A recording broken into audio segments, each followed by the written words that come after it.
सभी को सादर अभिवादन।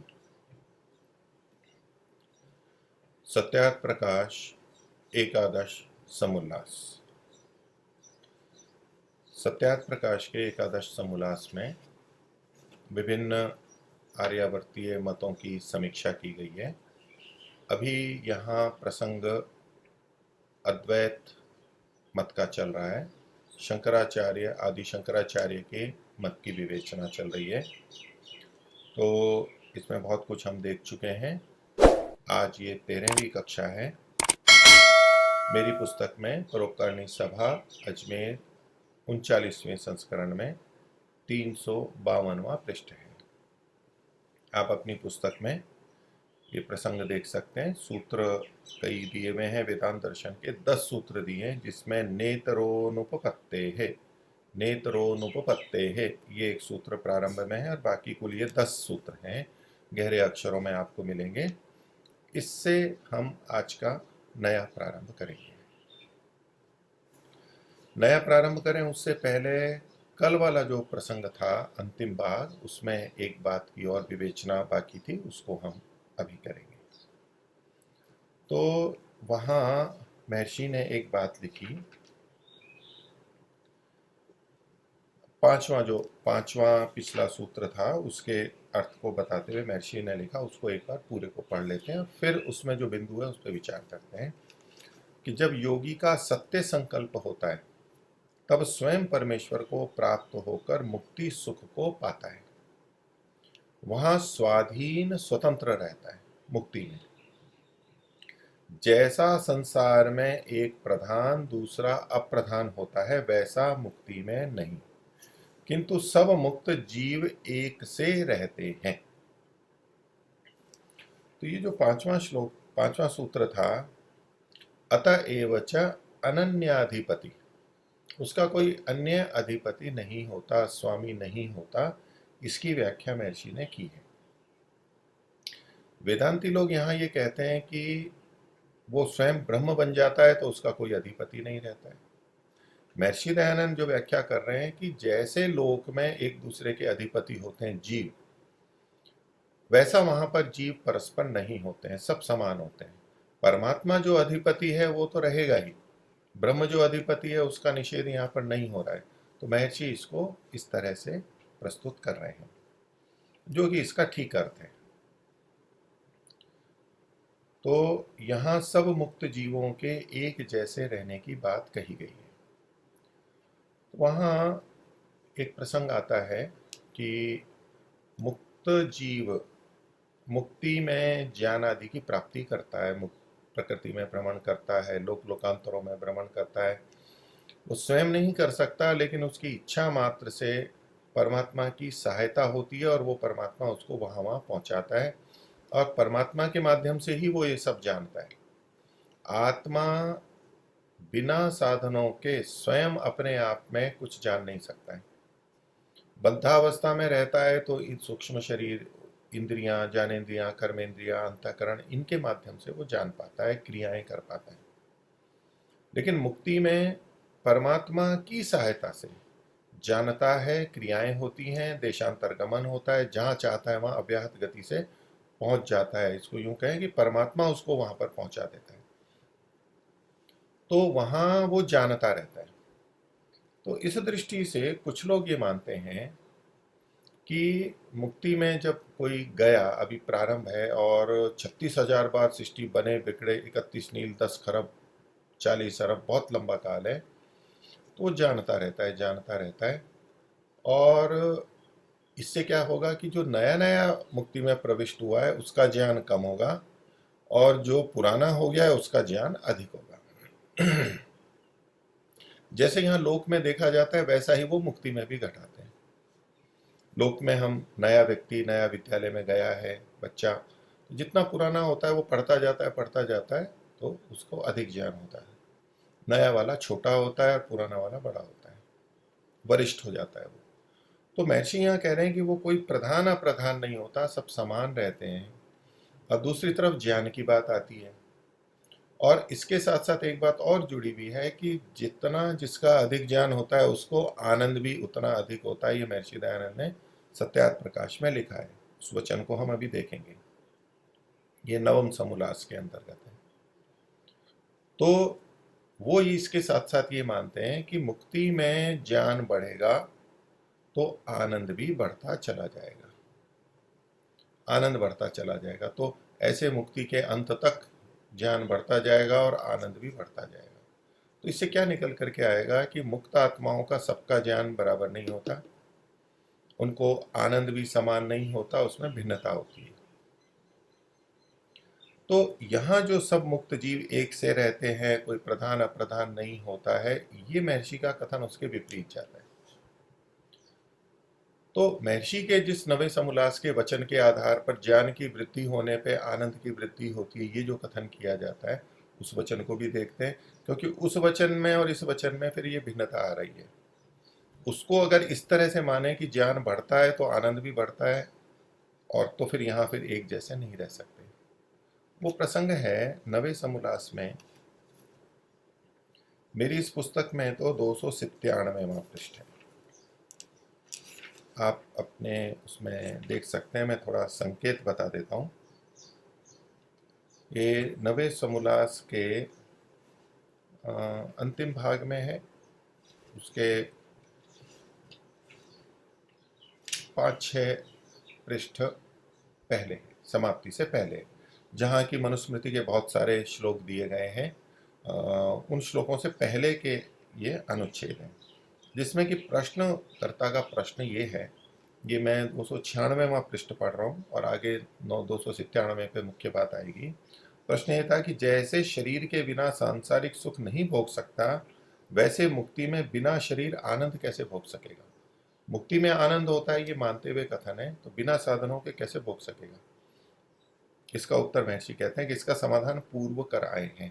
पहले महर्षि ने लिखा है, ये महर्षि ने पहले, इसको आप थोड़ा पहले अगर देखना चाहें तो 279 पृष्ठ, ये नवम समोल्लास का ही प्रसंग है। और वहाँ ये था कि मुक्त जीव का स्थूल शरीर रहता है व नहीं रहता है, तो कहा नहीं रहता है। तो प्रश्न है कि फिर वह सुख और आनंद भोग कैसे करता है। तो ये प्रश्न यहाँ पर भी है कि ये तो मुक्ति में बिना शरीर आनंद कैसे भोग सकता है। तो प्रसंग एक ही जैसा है, कुछ उत्तर वहाँ दिया है, कुछ उत्तर यहाँ दिया है।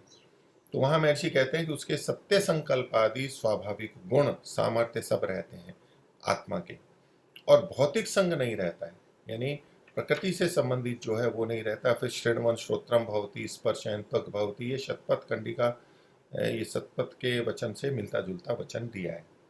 तो यहाँ ये महर्षि ने इसका ये कहा कि जीवात्मा की अपनी स्वाभाविक शक्तियाँ तो रहती हैं, जो जीवात्मा स्वयं है, और वहाँ ईश्वर की सहायता से करता है, और वहाँ ये सब अपनी स्वाभाविक शक्ति से वहाँ पर होता है, और उसकी फिर वहाँ स्वाभाविक शक्तियाँ भी आगे बताई गई हैं। तो वो सब तो है ही। अब उसके अतिरिक्त महर्षि यहाँ कहते हैं, तो कहते हैं इसका समाधान पूर्व कराए हैं, और इतना अधिक सुनो, इतनी अधिक बात बता रहे हैं कि जैसे सांसारिक सुख शरीर के आधार से भोगता है, वैसे परमेश्वर के आधार मुक्ति के आनंद को जीवात्मा भोगता है। परमेश्वर का आधार होता है, ये बात ठीक हो गई। वह मुक्त जीव अनंत व्यापक ब्रह्म में स्वच्छंद घूमता शुद्ध ज्ञान से सब सृष्टि को देखता है। उसमें अज्ञान नहीं रहता है, परमात्मा की सहायता से देखता है, तो वो सब शुद्ध ही ज्ञान होता है उसको। तो शुद्ध ज्ञान से सब सृष्टि को देखता, अन्य मुक्तों के साथ मिलता, सृष्टि विद्या को क्रम से देखता हुआ सब लोक लोकांतरों में, अर्थात जितने ये लोग दिखते हैं और नहीं दिखते उन सब में घूमता है। तो ये बात हो गई, वहां पर वो जानता है। अब वो किसको जानता है, ये महर्षि का अगला वचन ध्यान देने योग्य है। वह सब पदार्थों को, अब सब पदार्थों का क्या तात्पर्य है, तो वहां खोला जा रहा है, जो कि उसके ज्ञान के सामने है। ज्ञान के सामने, वो जान रहा है, वो सामने है, परमात्मा की सहायता से जान रहा है, वो सामने है, उसको देखता है। तो सब पदार्थों का ज्ञान होता है, इसका ये अर्थ नहीं है कि परमात्मा की तरह सब ज्ञानों, सब पदार्थों का ज्ञान उसको एक समय में रहता है, और जो ज्ञान उसने पहले प्राप्त किया है वो भी उसके पास रहता है। अभी जो पदार्थ सामने हैं उनका उसको ठीक ठीक ज्ञान होता है। हाँ, उसने पहले क्या जाना है, अब आगे क्या इच्छा है, वो अगर जानना चाहता है, पिछला क्या जाना है, वो परमात्मा की सहायता से जान लेगा, क्योंकि परमात्मा को पता है। आत्मा के साथ में वहाँ अंतःकरण नहीं है, वहाँ कोई संस्कार नहीं है, तो इसलिए उसको कुछ उस तरह का ज्ञान नहीं रहेगा। तो सब पदार्थों को जो कि उसके ज्ञान के सामने है सबको देखता है। जब ये कहते हैं ना कि सब पदार्थों को देखता है, तो जैसे हम किसी को व्यक्ति को कहें कि ये गांव के सब घरों में जाता है, तो सब घरों में जाता है का ये अर्थ नहीं है कि वो सदा सब घरों में रहता है। कभी इसमें चला जाता है, कभी उससे मिलने जाता है, कभी उससे मिलने जाता है इत्यादि। तो इतने ही अंशों में यहाँ पर उसका ज्ञान लेंगे, तो ऐसा करने पे जो उसके ज्ञान के सामने है, तो पीछे जो है ज्ञान के जो पदार्थ अब नहीं है, जिसको उसने पहले जाना था, जो पदार्थ पहले उसके सामने था, उसको नहीं जान रहा है। तो जो एक प्रसंग मैंने पीछे उठाया कि ज्ञान बढ़ता है तो फिर आनंद भी बढ़ता है, ज्ञान बढ़ता जाएगा तो उन आत्माओं में भी भिन्नता होगी। तो महर्षि के इस वाक्य से स्पष्ट होता है कि उसको जो पुराना है उसको भी पिछला कुछ सारा अपने आप में जान रहे, ऐसा नहीं है। जब वो जानना चाहता है, जो जानता है वो जान लेता है, बस इतना ही है। लेकिन वो कोई बड़ा नहीं हो जाता है कि वो ज्ञानी हो जाता है, जानते जानते जानते इतना साल उसको मुक्ति में हो गया तो बहुत अधिक ज्ञान हो गया, ईश्वर का आनंद बहुत अधिक पा लिया तो वो उसमें अधिक अनुभवी हो गया तो बड़ा हो गया। ऐसा कुछ नहीं है, वहाँ छोटा बड़ा कुछ नहीं है, सब एक जैसे हैं। तो जो ये सोचते हैं कि पिछला ज्ञान हो गया और बहुत अधिक ज्ञान बढ़ता जा रहा है बढ़ता जा रहा है, ये बात इस प्रसंग से पुष्ट नहीं होती। अब उसके साथ जो आनंद की बात है, महर्षि आगे कहते हैं जितना ज्ञान अधिक होता है उसको उतना ही आनंद अधिक होता है। अब चूंकि यहाँ पर वो अन्य पदार्थों को जानता जाता है और जानता है, ये जो बात लिखी इसके तत्काल बाद में ये वाक्य है, तो स्वभावतः सब यही अधिकांश यही अर्थ लेते हैं कि मुक्ति में जितना जितना वो जानता जाता है उसका आनंद बढ़ता जाता है। तो अब जो हम प्रसंग यहाँ पर देख रहे थे एकादश समोल्लास में, जिसमें महर्षि ने कहा कि उसमें कोई प्रधान और अप्रधान नहीं होता है, और इसमें वेदांत दर्शन का सूत्र है कि अतएव च अनन्याधिपति, उसका कोई अधिपति नहीं होता, तो कोई प्रधान अप्रधान नहीं होता जैसा लोक में होता है, किंतु सब मुक्त जीव एक से रहते हैं, वो समान रूप से रहते हैं। तो इस दृष्टि से इन दोनों बातों में विरोध प्रतीत होता है। कुछ लोग एक जैसे रहकर नहीं मानते हैं, बोले ज्ञान के बढ़ने से आनंद बढ़ता है। अब जैसे हम लोक में देखते हैं, जब हम बद्धावस्था में हैं, जितना जितना ज्ञान शुद्ध ज्ञान बढ़ता जाता है उतना उतना उस व्यक्ति के जीवन में सुख बढ़ता है। ज्ञानी व्यक्ति यदि दुखी है तो वो भिन्न कारणों से है। ज्ञान से सुख बढ़ता है, ज्ञान से दुख हटते हैं। तो वो या तो उपयोग नहीं ले रहा है जो ज्ञानी भी दुखी है, या तो उसने ठीक से जाना नहीं है।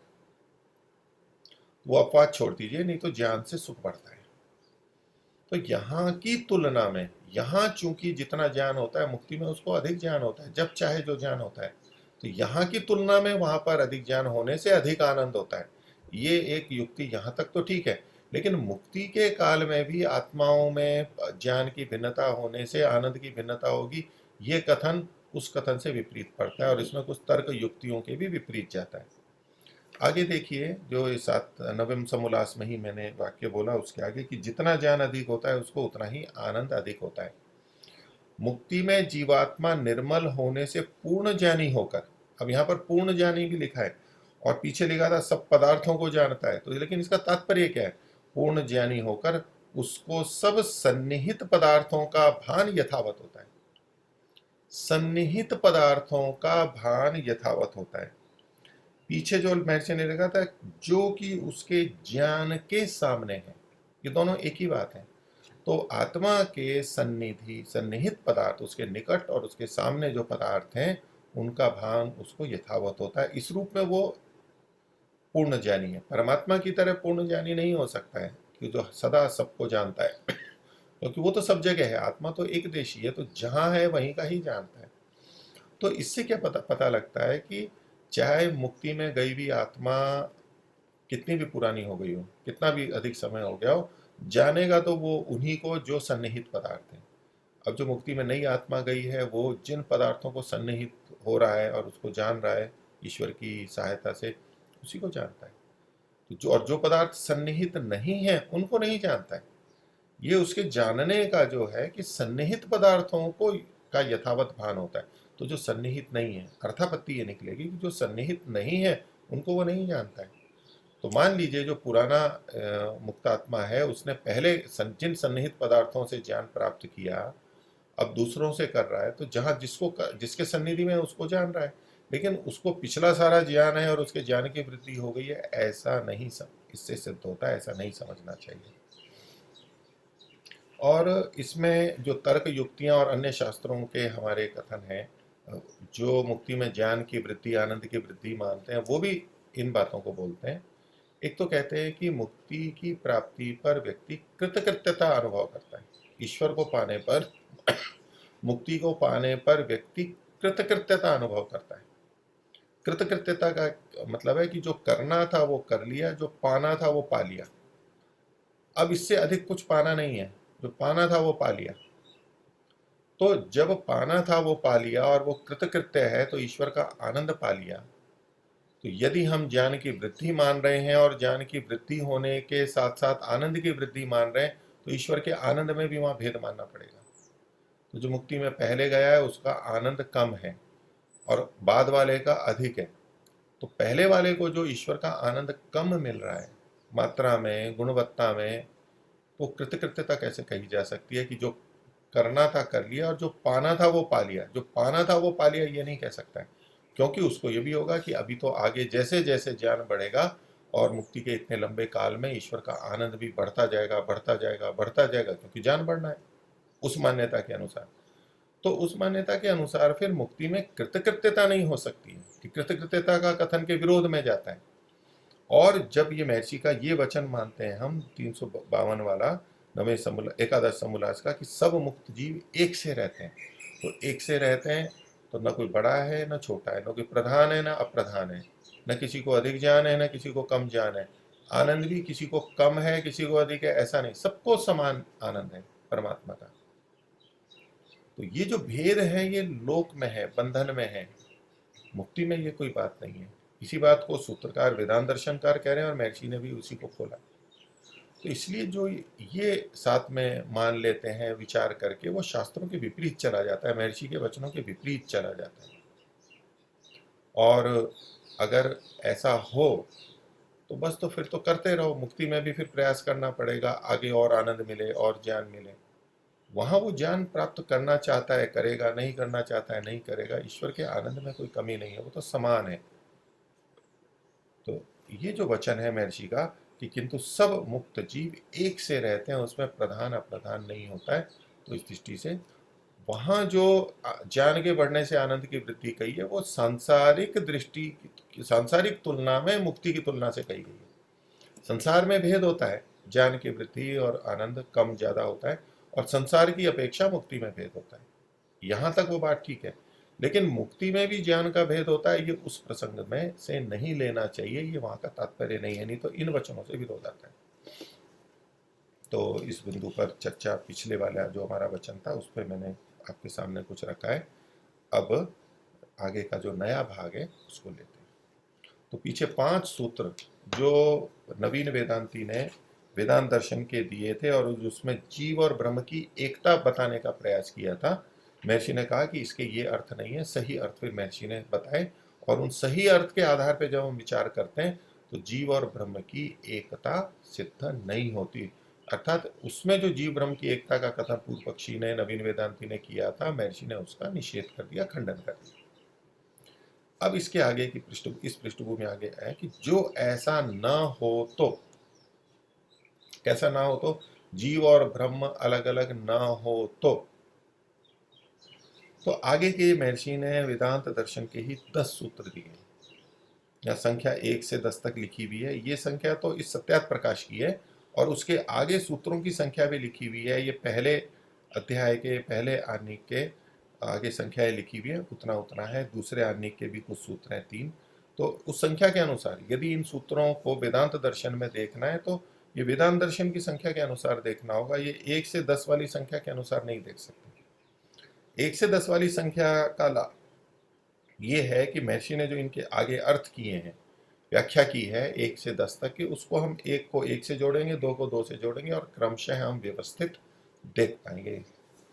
तो अगर ऐसा ना होता तो ये सूत्र क्यों है, ये जो आगे 10 सूत्र हैं ये सूत्र व्यर्थ हो जाएंगे।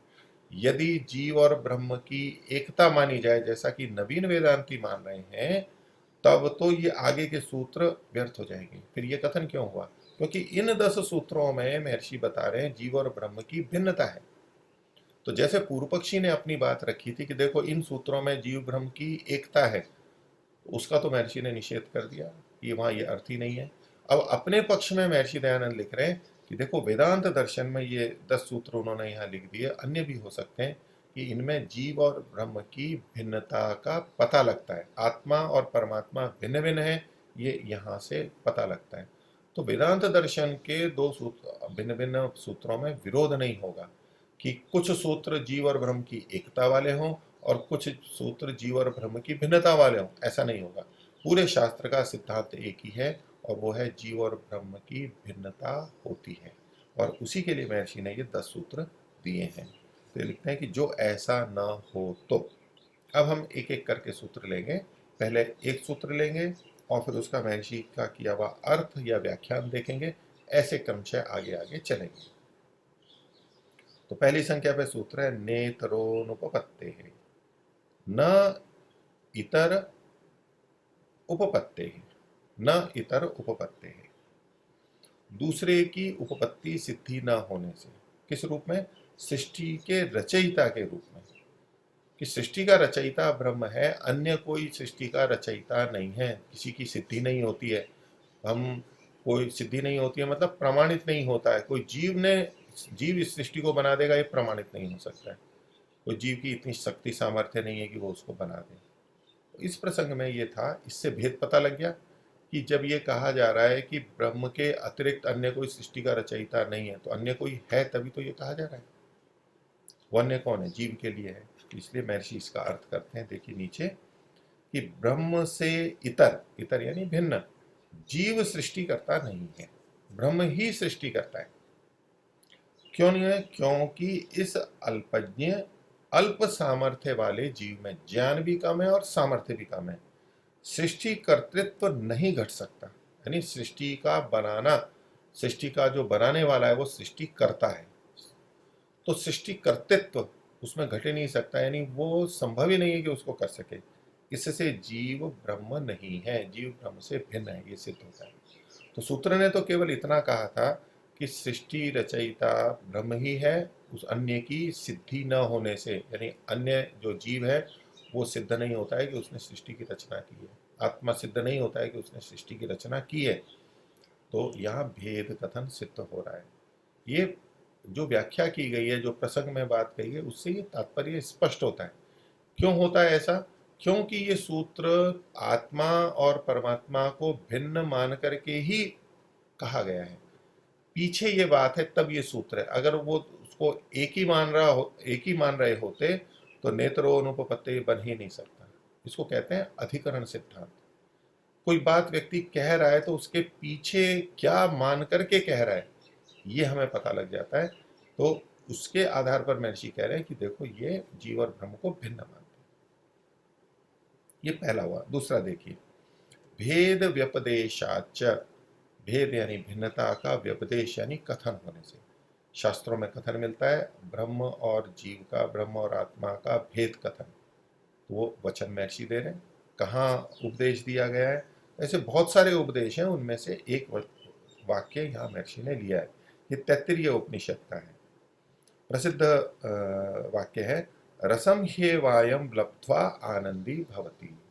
ये जो आत्मा है वो रस को प्राप्त करके ही, रस का मतलब यहाँ पर है ब्रह्म परमात्मा, उसको प्राप्त करके ही आनंदी होती है, आनंद से युक्त हो जाती है, और किसी को पा करके आनंदी नहीं होती है। यानी पूर्ण आनंद, पूर्ण सुख की प्राप्ति उस रस को, परमात्मा को पा करके ही होती है। ये यहाँ पर वचन है। तो ये उपनिषद का वचन है। तो इससे क्या सिद्ध होता है कि जीव और ब्रह्म भिन्न हैं, ये प्रतिपादित होता है। क्यों? क्योंकि इन दोनों का भेद प्रतिपादन किया है। ये जो वाक्य है यहाँ ऐसा नहीं लिखा है सीधे सीधे कि जीव और ब्रह्म भिन्न भिन्न है। कई बार लोग मांगने लगते हैं कि जी सीधा शब्द बताओ आप तो हमारे को, तो सब जगह सीधा नहीं होता है। आज का हमारा संदेह है, पहले उनको नहीं संदेह था, या लेखक क्या बताना चाहता है, क्या बोलना चाहता है, ये उसकी अपनी स्वतंत्रता है। तो लेकिन उसके कथनों से हमें पता लग जाता है कि ये भिन्न मानता है। तो इस तरह से यहाँ पर सिद्ध होगा। तो क्योंकि इन दोनों का भेद प्रतिपादन किया गया है। कैसे? जो ऐसा न हो तो, जो ऐसा न हो तो, जैसे यहाँ सूत्रों के पहले भी लिखा है, जो ऐसा न हो तो, यदि जीव ब्रह्म एक न हो तो। रस अर्थात आनंद स्वरूप ब्रह्म को प्राप्त होकर जीव आनंद स्वरूप होता है। रस का मतलब आनंद स्वरूप परमात्मा। तो यह प्राप्ति विषय ब्रह्म और प्राप्त होने वाले जीव का निरूपण नहीं कर सकता। तो एक दूसरे को प्राप्त करता है, दूसरे को प्राप्त करके आनंदित हो जाता है। इसका मतलब दो अलग अलग है। यदि वो एक ही होता, ब्रह्म ही होता, जीव भी ब्रह्म ही होता, तो जीव ब्रह्म को प्राप्त करके आनंदी हो जाता, ये कथन ही नहीं होगा। और इनके मत में यदि जीव और ब्रह्म से जीव उपाधि के कारण, माया के कारण भिन्न है, लेकिन जब वो जीव मुक्ति में जाता है तो ब्रह्म ही बन जाता है, तो तब भी ये कथन नहीं बन सकता है, क्योंकि तब जीव है ही नहीं। कि उस ब्रह्म को प्राप्त करके आनंदी हो जाता है। तो जब ये जीव मुक्त हो करके, अद्वैतवादी भी मुक्ति मानते हैं, तो ये जीव जब मुक्त हो करके ब्रह्म में मिल गया है, ब्रह्माकार ब्रह्म ही बन गया है, तब ये नहीं कह सकते कि वो ईश्वर के आनंद को पाके आनंदी हो गया। क्योंकि ये जो कथन है ये भेद में ही हो सकता है। नहीं तो होगा बस ब्रह्म बन गया है तो ब्रह्म बन गया, तो ब्रह्म तो आनंद स्वरूप है, तो वह स्वयं आनंद स्वरूप बन गया, तो अब आनंद को वो पा रहा है, ये कथन नहीं बनेगा। आनंद को पाने की बात है, आनंद किससे प्राप्त हो रहा है ये यहाँ पर प्रतीत हो रहा है, ये भेद में ही हो सकता है। तो इसलिए महर्षि ने कहा, इसलिए जीव और ब्रह्म एक नहीं है। अगला सूत्र देखते हैं, तीसरा सूत्र। विशेषण भेद व्यपदेशाभ्याम च नेतरौ।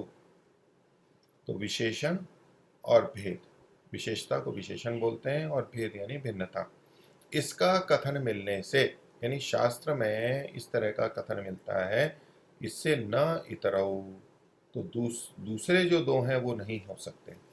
यानी ब्रह्म से भिन्न किन्हीं अन्य दो चीजों का यहाँ पर कथन किया गया है। वो कौन से हैं? देखिए महर्षि की व्याख्या देखते हैं। पहले उस वचन को ले रहे हैं। यहाँ कोई भी वचन हो सकता है, अन्य भी वचन लिए जा सकते हैं, लेकिन जो वचन यहाँ महर्षि ने लिया उसी को लेकर के हम चर्चा करते हैं। तो विशेषण और भेद का कथन कहाँ मिल रहा है? तो ये मुंडकोपनिषद का एक वचन दिया गया है। दिव्यो ह्यमूर्तः पुरुष सबाह्याभ्यंतरो ह्यजः, अप्राणो ह्यमनाः शुभ्रो ह्यक्षरात् परतः परः। तो ब्रह्म के लिए कहा जा रहा है कि वो दिव्य है। ये विशेषण बताए जा रहे हैं। आप हिंदी में भी देख सकते हैं, आगे महर्षि ने लिखा है दिव्य। दिव्य मतलब जो श्रेष्ठ होता है, देवों के अनुरूप होता है, मनुष्यों से बहुत श्रेष्ठ होता है, दिव्य हो गया। उसको खोल दिया महर्षि ने शुद्ध। दिव्य मतलब यहाँ पर है शुद्ध है, उसमें अपवित्रता नहीं है, पवित्रता ही है। फिर है ह्यमूर्ता, ही अमूर्ता, ही तो निश्चय से कहा जाए अमूर्त है। अमूर्त का महर्षि ने खोल दिया मूर्ति मत्व रहित। मूर्ति मत्व, मूर्ति वो नहीं है, मूर्ति पने से रहित है, मूर्तत्व से रहित है, इसको कहा मूर्ति मत्व रहित। तो जैसे मूर्तिमान चीजें होती हैं जो दिखाई देती हैं, जिनको हम छू लेते हैं, ऐसा वो नहीं है, उसकी मूर्ति नहीं हो सकती है। तो अमूर्त है वो, अमूर्त है, तो मूर्ति मत्व से रहित है। फिर कहा पुरुषः, वो पुरुष है। और पुरुष कैसा है? पुरुष का मतलब है सब में पूर्ण। इस संस्कृत के श्लोक को और अर्थ को क्रमशः देखते चलेंगे, मिलान करते चलेंगे। तो पुरुषः, ये सब में पूर्ण जो कथन है पुरुष का अर्थ है। तो पुरी में जो शयन करता है उसको पुरुष बोलते हैं। तो ये जो पूरे लोक लोकांतर है, पूरा विश्व है, इसमें वो विद्यमान है, उसमें शयन करता है, रहता है, अंदर रहता है, इसलिए वो पुरुष है। तो सब में रहता है, तो सब में पूर्ण है। पूर्ण है का मतलब भरा हुआ है, सब में विद्यमान है। जैसे कि कोई घड़ा पानी से भरा हुआ हो, ऐसे तो वो सब में भरा हुआ है, पूर्ण है, पुरुष है, ये पुरुष का। स बाह्याभ्यंतरो ह्यजः, स बाह्याभ्यंतर, वो बाहर और भीतर दोनों है। तो बाहर भीतर निरंतर व्यापक है।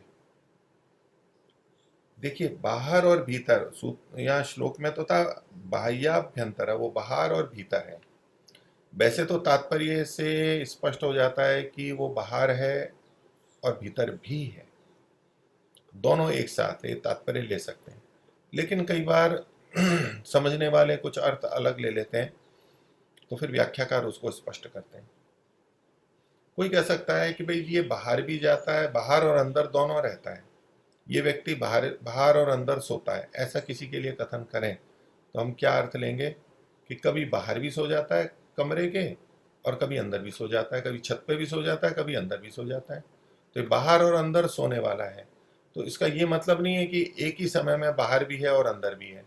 तो लोक में ऐसा प्रचलन हम देखते हैं। तो वैसा का वैसा कोई यहाँ भी घटा सकता है कि बाह्याभ्यंतर है, बाहर भी रहता है अंदर भी रहता है, तो कभी बाहर होगा और कभी अंदर आ जाएगा। एक ही वस्तु एक साथ दो जगह कैसे रह सकती है, ऐसा किसी के मन में आएगा। लेकिन चूंकि परमात्मा सर्वव्यापक है, ये उस दृष्टि से कथन है, तो इसलिए महर्षि ने जो अर्थ किया, बाहर भीतर निरंतर व्यापक है। ये निरंतर व्यापक है, वहां विद्यमान है, प्राप्त है, वहां पर निरंतर है। तो अब वो निरंतरता बाहर भी निरंतर व्यापक है और अंदर भी निरंतर व्यापक है, यानी निरंतर यानी बिना व्यवधान के, बिना टूटे, यानी सदा। तो ये महर्षि ने स्पष्ट किया कि बाह्याभ्यंतर है तो सदा सब जगह विद्यमान है, बाहर और अंदर, एक एक समय में अंदर और बाहर नहीं है, सदा निरंतर व्यापक है। तो बाहर भीतर निरंतर व्यापक है। फिर कहा ह्यजः ही अजः, वाक्य पूर्ति के लिए ही का प्रयोग भी किया जाता है। तो ही अजः, अजय का मतलब होता है न जायते इति अजय, जिसका जन्म नहीं होता है। ज मतलब जन्म, तो जन्म जिसका नहीं होता है उसको कहते हैं अज। पहले भी सत्याप्रकाश में महर्षि ने लिखा है अजनाम परमात्मा का भी है, तो अजनाम आत्मा का भी है, अजनाम प्रकृति का भी है। प्रकृति, मूल प्रकृति भी उत्पन्न नहीं होती है, वो भी अजनाम से जानी जाती है। तो अज वो हुआ जो जन्म नहीं लेता है। पर चूंकि अन्य गुण यहाँ पर वो ऐसे दिए गए हैं जो कि परमात्मा पे ही घटते हैं, इसलिए ये अज शब्द भी परमात्मा के लिए ही यहाँ पर आया है, विशेषण परमात्मा के लिए ही है। तो अज यहाँ पर जो श्लोक में लिखा है, महर्षि अर्थ करते समय भी अज यहाँ लिख देते हैं। फिर आगे क्या कहते हैं, जन्म मरण शरीर धारणादि रहित है। तो अज का मतलब तो केवल इतना ही होता है कि जिसका जन्म नहीं होता। पर आगे जो चीजें महर्षि ने लिखी हैं, वो जिसका जन्म नहीं होता, तो ये अन्य बातें भी जुड़ जाती हैं। तो स्पष्टता के लिए महर्षि ने इसको खोल दिया है। तो जन्म, फिर साथ में मरण, मरण से भी जो जन्म से रहित है वो मरण से भी रहित है, ये तात्पर्य से वहां पर आ जाएगा, ये सिद्ध है अन्य दृष्टि से। अब इसको ये नहीं कहा जाता है कि जी अज का अर्थ तो केवल ये होता है कि जो जिसका जन्म नहीं होता, तो जो मरता नहीं है, ये कहाँ से लिख दिया महर्षि ने? ये तो यहाँ पर श्लोक में लिखा ही नहीं है, यहाँ तो केवल अज लिखा हुआ है। तो देखिए, जब व्याख्या की जाती है तो स्पष्टता के लिए संबंधित बातें भी कह दी जाती हैं। अज कहने से ये सिद्ध है साथ में कि उसका मरण भी नहीं होता, तो मरण से रहित है। फिर आगे लिख दिया शरीर धारण आदि रहित है, शरीर का धारण पोषण आदि इससे रहित है। तो जन्म कहते ही उसको है, जैसे आत्मा शरीर से संयुक्त तो होता है, उसे ही तो जन्म कहते हैं।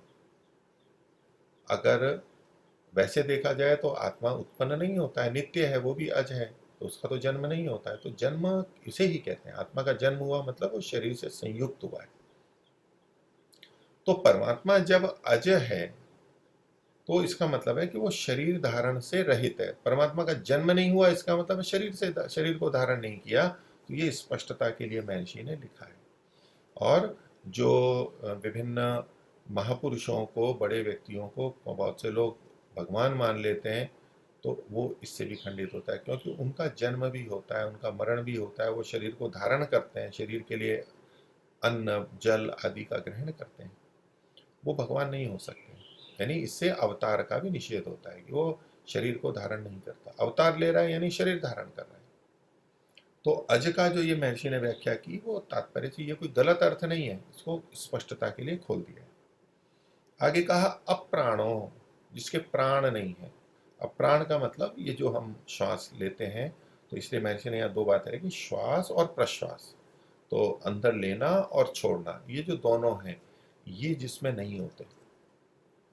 तो ये तो उसके होंगे जिसने शरीर धारण कर रखा है, शरीर की आवश्यकता है वायु की, तो वो लेता है। परमात्मा का तो शरीर ही नहीं है, तो ऐसे श्वास थोड़ा ना लेगा वो। तो श्वास प्रश्वास, अब यहाँ श्वास प्रश्वास के बाद अल्प विराम है, तो यहाँ हम इसमें रहित शब्द लेंगे क्योंकि अप्राण है, श्वास प्रश्वास से रहित है। ये भाषा की दृष्टि से कैसे हो गया कि रहित शब्द आगे आया है, वो दोनों के साथ में जुड़ रहा है। या तो वहां से उठा के यहाँ भी ले लें, नहीं तो दोनों के बाद में लगाएं। क्योंकि देखिए आगे लिखा है श्वास प्रश्वास शरीर और मन के संबंध से रहित है। तो ये रहित शब्द केवल शरीर और मन के संबंध से रहित है यहाँ नहीं लगेगा, ये वहां भी लगेगा, श्वास प्रश्वास के से रहित है। नहीं तो ये वाक्य भी नहीं बन पाएगा, समझ भी नहीं आएगा कि श्वास प्रश्वास क्यों लिखा है, कि क्या परमात्मा श्वास प्रश्वास है या श्वास प्रश्वास से रहित है। तो रहित है क्योंकि अप्राण लिखा हुआ है, इस रहित को वहां पर ले लेंगे, वहां भी ले लेंगे, श्वास प्रश्वास रहित है। फिर कहा ह्यमनाः, मन से रहित है। परमात्मा के मन नहीं होता है। तो कई बार हम यूँ लोक भाषा में कहते हैं कि परमात्मा भी अपने मन में विचार करता होगा कि देखो ये व्यक्ति कितना अच्छा है, या ये देखो ये व्यक्ति कितना बुरा है। तो ये गौण कथन है कि परमात्मा भी अपने मन में विचार करता होगा। परमात्मा के मन नहीं है। मन का मतलब एक उपकरण, अंतःकरण, जैसे आत्मा के पास में होता है। हम जो विचार चिंतन मनन करते हैं मन के माध्यम से, तो परमात्मा के पास ऐसा कोई मन नहीं है, प्रकृति से निर्मित मन नहीं है, और उसे अपने मनन के लिए प्राकृतिक पदार्थ, प्रकृति से बने पदार्थ की आवश्यकता पड़ती हो, उसे उस पर निर्भर रहना पड़ता हो, ऐसा नहीं है। वो मन से रहित है। ह्यमनाः ही अमनाः, तो मन से रहित है। अब महर्षि ने यहाँ क्या लिख दिया, शरीर और मन के संबंध से रहित है। महर्षि ने शरीर भी ले लिया क्योंकि मन शब्द ये अंतःकरण से जुड़ा हुआ है। पिछली बात से भी सिद्ध होता है, अज से भी, और यहाँ भी, कि वो मन से रहित है, अंतःकरण से रहित है, तो वो स्थूल शरीर से भी रहित है। क्योंकि यहाँ वो अंतःकरण सूक्ष्म शरीर के का भाग है और ये बाहर का शरीर है, तो शरीर और मन के संबंध से रहित है। अब परमात्मा तो सर्वव्यापक है, तो आत्माओं के जो मन है, आत्माओं के जो शरीर हैं, उन सबके अंदर बाहर भी है, यहाँ पर भी कहा गया। तो उनसे संयोग तो है, संयोग तो है उसका, देश की दृष्टि से वो अंदर बाहर है तो संयुक्त है। तो हम इसको मोटे तौर पे कहते हैं कि परमात्मा का इनसे संबंध है, वो जुड़ा हुआ है, संयोग है, तो मतलब संबंध है। तो यहाँ वो तात्पर्य नहीं है। परमात्मा व्यापक है इन सब के अंदर, ये बात तो ठीक है, इस रूप में संयोग है, इस रूप में संयोग संबंध है, किंतु संबंध का मतलब है कि वो उसका उपयोग करता हो इस अपने लिए, उसके बिना उसका काम नहीं चलता हो, जैसे हमारा नहीं चलता है, ऐसा संबंध नहीं है। वो सबको बनाता है, सबके अंदर विद्यमान है, इस रूप में तो ठीक है। तो शरीर और मन के संबंध से रहित है। आगे कहा शुभ्रो, शुभ्र का मतलब है प्रकाश स्वरूप, आगे लिखा है प्रकाश स्वरूप इत्यादि। तो ये शुभ्र का मतलब प्रकाश स्वरूप लिखा हुआ है। अब प्रकाश स्वरूप ये अपने आप में फिर विचारनीय बात होती है। अनेक वेद मंत्रों में और उपनिषद के वचनों में आता है, आदित्य वर्णम तमसः परस्तात् इत्यादि, तो सूर्य के समान है, ये प्रकाश है। इसके कारण बहुत से व्यक्ति, बहुत से विद्वान, सन्यासी और अन्य मतों के नहीं, वैदिक धर्मी भी, आर्य समाजी भी ये मानते हैं कि परमात्मा प्रकाश स्वरूप है। परमात्मा में प्रकाश है, जैसे सूर्य में प्रकाश है, जैसे किसी बल्ब में, दीपक में प्रकाश है, ऐसे परमात्मा में भी प्रकाश है। और ऐसा मान करके फिर वो जब ध्यान आदि में बैठते हैं, और ध्यान में जो विभिन्न प्रकार के प्रकाश अंदर दिखाई देते हैं, आंखें बंद किए हुए, कोई तारा दिखाई दे रहा है, कोई सूर्य जैसा, कोई चंद्रमा जैसा, कोई छोटा प्रकाश, कोई बड़ा प्रकाश, कोई झिलमिल वाला, बहुत तेजस्वी, ऐसे बहुत सी चीजें वहां होती रहती हैं। श्वेताश्वतर उपनिषद में भी ये प्रसंग आया है, और साधक अपने साधना के अंतर्गत अनुभव कर सकते हैं कि इस तरह के प्रकाश विभिन्न देखे जाते हैं। ये चरण है, विभिन्न चीजें होती रहती हैं। तो ये लोग फिर जो प्रकाश को ही परमात्मा मानते हैं, तो बाहर का प्रकाश तो है नहीं, यूँ कहते हैं, ये तो अंदर का प्रकाश है, तो ये परमात्मा का प्रकाश है, और हमें उस प्रकाश के दर्शन हो गए तो परमात्मा का दर्शन हो गया, यानी हमें परमात्मा का साक्षात्कार हो गया। तो ये तो ध्यान की बहुत प्रारंभिक अवस्थाओं में ही आ जाता है, थोड़ा भी ध्यान लगता है तब भी ये चीजें हो जाती हैं। लेकिन इससे भ्रमित नहीं होना है। परमात्मा जब इंद्रियों से परे है, इंद्रियों से गम्य नहीं है, तो ये जो प्रकाश है ये तो रूप वाली बात हो गई, वो उस रूप से रहित है, उपनिषदकार भी कहते हैं। तो यहाँ पर प्रकाश स्वरूप का मतलब ज्ञान स्वरूप होता है। प्रकाश का मतलब ज्ञान लिया जाता है, ज्ञान के प्रकाश के रूप होता है, यानी ज्ञान स्वरूप है। शुभ्रो ही, आगे कहा अक्षरात परतः परः, वो अक्षर से जो परे है उससे भी परे है। तो यहाँ एक तो अक्षर हुआ, और फिर उस अक्षर से परे कोई है, और फिर उससे भी परे ये परमात्मा है। उसका क्या तात्पर्य है, तो महर्षि का वचन ही देखते हैं। तो महर्षि कहते हैं कि इत्यादि परमात्मा के विशेषण है। यहाँ जो शुभ्र तक के शब्द दिए गए हैं इस श्लोक में, ये तो परमात्मा के विशेषण है। देखिए हम ये तीसरे सूत्र को देख रहे हैं, इसमें कहा था विशेषण भेद व्यपदेशाभ्याम च न इतरऊ। तो विशेषण और भेद व्यपदेश, तो विशेषण वाली जो बात थी वो यहां तक पूरी हो गई शुभ्र तक, इसलिए महर्षि ने यहां लिखा है इत्यादि परमात्मा के विशेषण है। अब ये विशेषण सारे के सारे आत्मा पे नहीं घट सकते। आत्मा इन विशेषणों से जो युक्त है वही परमात्मा है। तो जीव तो शरीर आदि धारण करता है, वो श्वास प्रश्वास भी लेता है, तो ये ब्रह्म नहीं हो सकता। तो विशेषण से भी भिन्नता है, और भेद भिन्न कथन से भी होता है। वो क्या है आगे बता रहे हैं। और अक्षर, यहाँ जो ह्यक्षरात, ही को अलग कर देते हैं अक्षरात, तो अक्षरात में तो पंचमी है अक्षर से, अक्षर शब्द है मूल। ये अक्षर क्या है, तो कहते हैं अक्षर नाश रहित प्रकृति से। अक्षरात, अक्षर मतलब नाश रहित प्रकृति, अक्षरात का मतलब नाश रहित प्रकृति से।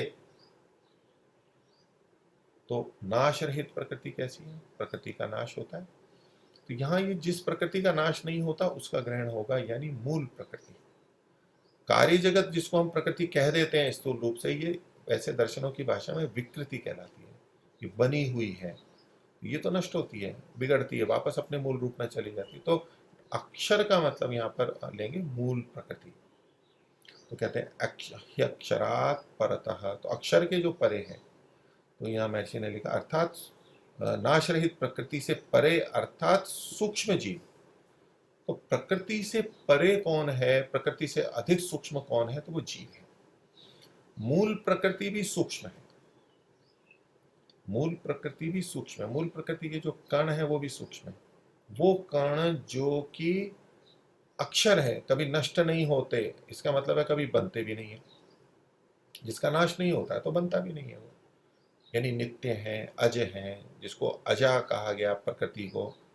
तो जो मूल प्रकृति के कण हैं वो सूक्ष्म है, उससे भी परे अर्थात सूक्ष्म जीव होता है, उससे भी आत्मा उससे भी सूक्ष्म होता है। तो देखिए सूक्ष्मता के दो तरह से अर्थ होते हैं। एक अर्थ होता है छोटा, जैसे कि सुई में कोई बड़ी छेद वाला सुई हो, बड़ी छेद वाली सुई हो, फिर छोटे छेद वाली हो, फिर उससे छोटे वाली हो, उसमें पतला धागा जाता है, नहीं जाता है, सुआ होता है, बड़ा होता है।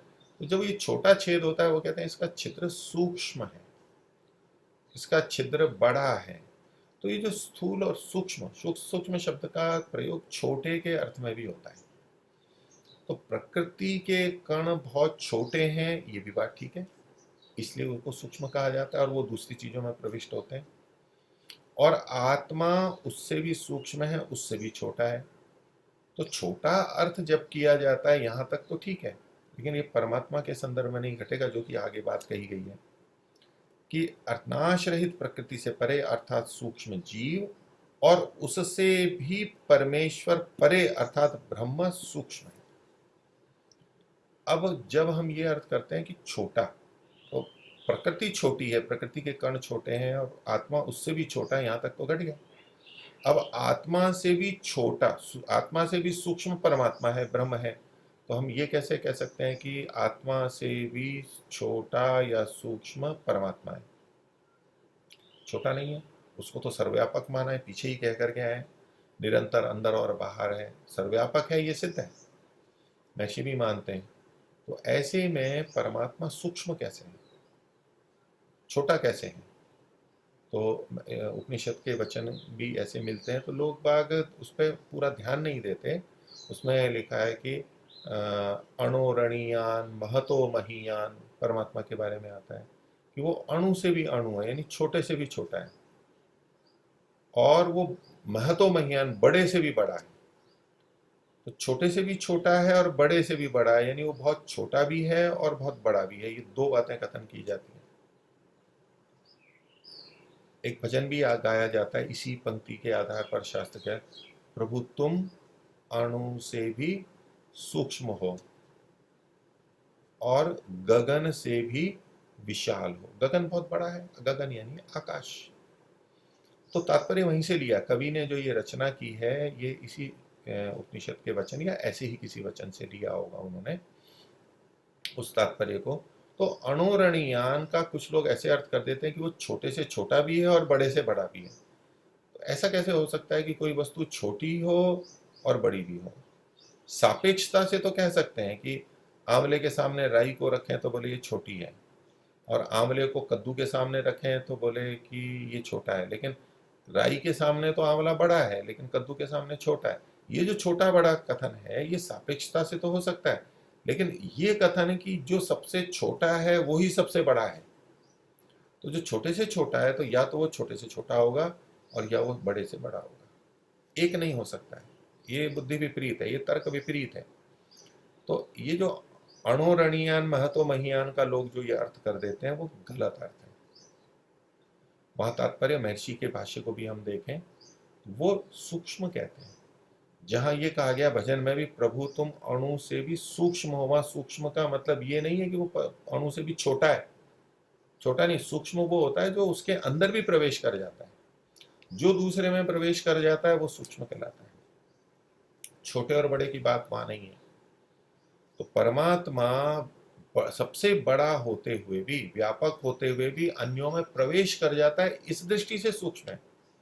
छोटा है ये अर्थ नहीं लेना चाहिए, वो गलत सिद्धांत विरुद्ध बात होती है।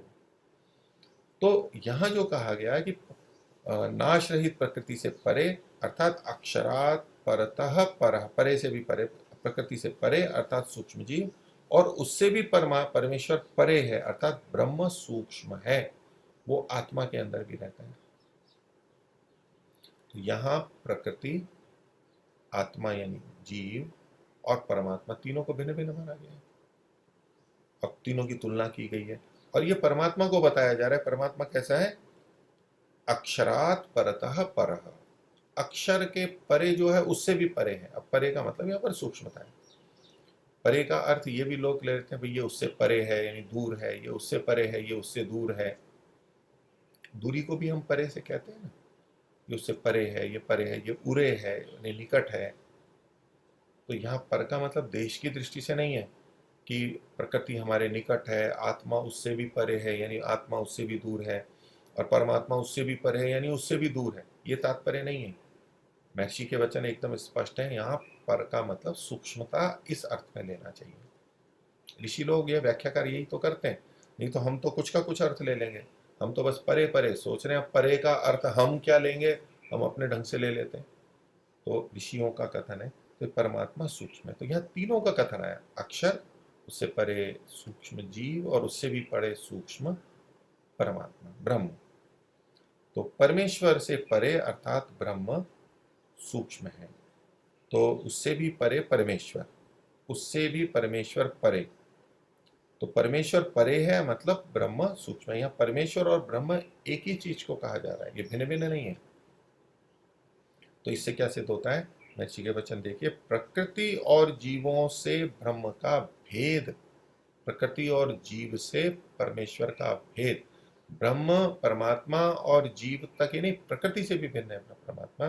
तो प्रकृति और जीवों से ब्रह्म का भेद प्रतिपादन रूप हेतुओं से, इन हेतुओं से ये प्रतिपादित होता है, सिद्ध होता है। प्रकृति और जीवों से ब्रह्म भिन्न है, ये प्रतिपादन के हेतु हैं। जैसे कि ये तीसरा, हम तीसरे श्लोक को देख रहे, तीसरे सूत्र को देख रहे थे, विशेषण भेद व्यपदेशाभ्याम। तो शास्त्रों में ये विशेषण भी दिए गए हैं परम ब्रह्म के, जो कि अन्यों से उसको भिन्न करते हैं, और भेद का स्पष्ट कथन भी है, ये परे परे कह करके, इससे न इतरऊ, वो बाकी जो दो हैं वो इससे भिन्न है, ये परमात्मा ब्रह्म भिन्न है। चौथा देखिए, चौथा श्लोक, चौथा सूत्र, अस्मिन्नस्य च तद्योगम शास्ति। महर्षि क्या कहते हैं इसका अर्थ देखिए चौथी संख्या में, इसी सर्वव्यापक ब्रह्म में जीव का योग व जीव में ब्रह्म का योग प्रतिपादन करने से, योग का प्रतिपादन करना है, मिलने का प्रतिपादन करें। चौथा क्या है, अस्मिन अस्य च तद योगम, इसमें इसका, अस्मिन इसमें, अस्य इसका, इस सूत्र को देख रहा हूं मैं, अस्मिन अस्य च तद योगम, उसका योग, इसमें इसका योग, ये इसमें कौन है और इसका कौन है, ये तो सर्वनाम है, तो वो प्रसंग से पता लगता है। तो महर्षि ने तो स्पष्ट लिख दिया है, इसी सर्वव्यापक ब्रह्म में, तो जो अस्मिन है अब उसका मतलब यहां पर है ब्रह्म में, अस्य का मतलब है जीव का, अस्य मतलब इसका, ये जीव का, तद योगम योग, ये मिलान है दोनों का। और इसको उल्टा भी कर सकते हैं आप, जीव पर भी क्या, तो जीव में, अब जो सूत्र में अस्मिन लिखा हुआ है उसका अर्थ हो गया जीव में, और अस्य का मतलब इसका, इसका किसका, ब्रह्म का। तो अस्मिन और अस्य में दोनों तरह से अर्थ, ब्रह्म परक और जीव परक, दोनों शब्दों के दोनों अर्थ करके महर्षि ने बताया, दोनों तरह से देखा जाए, दोनों ही तरह से ये संगत होता है। तो सर्वव्यापक ब्रह्म में जीव का योग और जीव में ब्रह्म का योग प्रतिपादन करने से, दोनों तरह के कथन शास्त्रों में मिलते हैं। तो ये जो तद योग है उसको शास्त्री यानी उसका अनुशासन करते हैं, उसका प्रतिपादन करने से, तो प्रतिपादन करते हैं, तो इसका प्रतिपादन करने से जीव और ब्रह्म भिन्न है।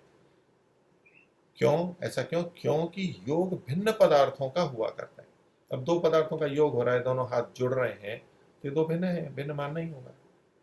इसमें ये है, इसमें इसका योग है, दूध में पानी मिला है, दूध में चीनी मिली है, तो इसका मतलब दोनों अलग अलग हैं। तो क्योंकि योग भिन्न पदार्थों का हुआ करता है, तो ये भेद का प्रतिकथन हो गया, भिन्न भिन्न है। आगे देखिए पांचवा सूत्र, अंतस्तद्धर्मोपदेशात, अंतः अंदर है, तद्धर्म का उपदेश होने से। महर्षि का अर्थ देखते हैं, इस ब्रह्म के अंतर्यामी आदि धर्म कथन किए गए। अंतः, अंतः अंदर, अंतर्यामी ये अर्थ ले रहे हैं, तो आदि शब्द का ग्रहण है कि और भी इसी तरह के गुण बताए गए। तो इस ब्रह्म के अंतर्यामी धर्म कथन किए गए हैं, और जीव के भीतर व्यापक होने से, ब्रह्म चूंकि जीव के भीतर व्यापक है, तो जीव के भीतर व्यापक होने से व्याप्य जीव और व्यापक ब्रह्म से भिन्न है। व्याप्य जीव व्यापक ब्रह्म से भिन्न है। ये जो व्याप्य और व्यापक है ये विशेषण है, व्याप्य शब्द जीव का विशेषण है तो व्याप्य जीव, और व्यापक शब्द ब्रह्म का विशेषण है तो व्यापक ब्रह्म, इससे भिन्न, तो जीव ब्रह्म से भिन्न है। तो जब ब्रह्म आत्मा के अंदर है और उसका व्याप्य व्यापक संबंध है, महर्षि ने पीछे भी ये तर्क दिया था कि जीव और ब्रह्म में या जीव और जगत में व्याप्य व्यापक संबंध है, और वहां अन्वय व्यतिरेक वाली बात भी कही थी। तो जब व्याप्य व्यापक संबंध है वो भिन्न में ही हो सकता है, ये इसके अंदर है, इसका मतलब दो अलग अलग बातें हैं, दो अलग अलग वस्तुएं हैं।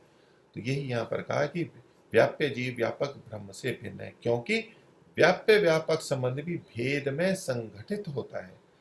भेद जहां होता है वहीं पर ही व्याप्य व्यापक संबंध बनता है। अगर व्याप्य व्यापक संबंध हम अगर भेद नहीं है तो व्याप्य व्यापक संबंध नहीं हो सकता है। तो इससे भी पता लगा, तो अंतस्त धर्मोपदेशात, वो सबके अंदर है, इस कथन से ही सिद्ध होता है कि ब्रह्म किसी और के अंदर है। तो वो जो और है जिसके अंदर ब्रह्म है वो अन्य है उससे, ब्रह्म से।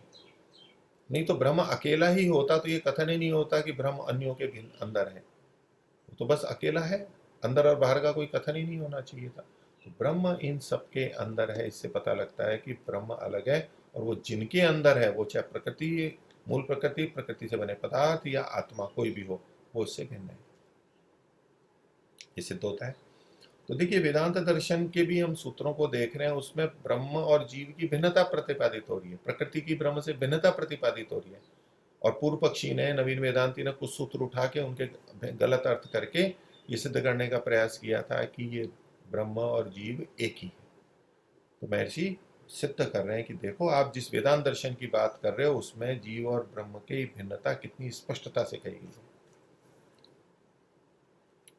छठा देखिए, छठा सूत्र, भेद व्यपदेशाच अन्यः, भेद का कथन होने से भी भिन्न है, शास्त्र का कथन मिलता है।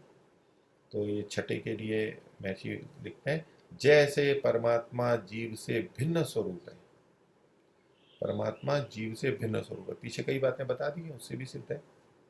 वैसे इंद्रिय, अंतःकरण, पृथ्वी आदि भूत, दिशा, वायु, सूर्य आदि, ये बहुत सारी चीजें कह दी गई हैं।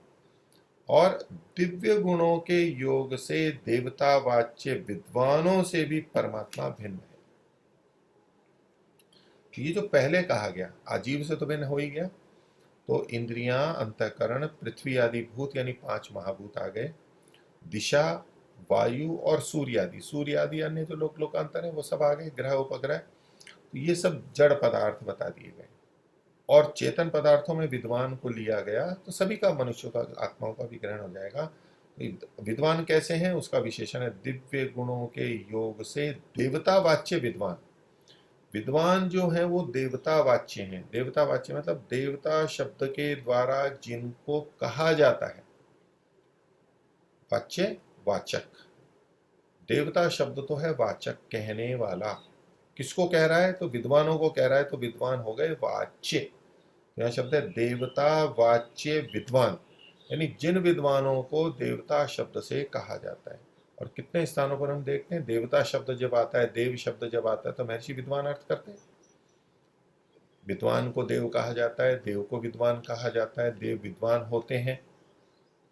तो देवता वाच्य विद्वान, और कैसे उनको, और वो देवता वाच्य क्यों है, क्यों उनको देवता शब्द से कहा जाता है, तो उसके लिए भी कारण बताया, दिव्य गुणों के योग से।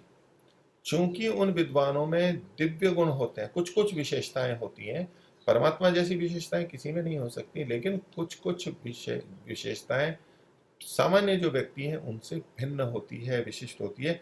तो उन दिव्य गुणों के योग से देवता वाच्य जो विद्वान है उनसे भी परमात्मा भिन्न है, इन सबसे भिन्न है। इन सबसे भिन्नता का कथन शास्त्रों के बहुत से वचनों में मिलता है। तो भेद व्यपदेशाच अन्य, ये छठा सूत्र हुआ, भेद के कथन होने से भिन्न है।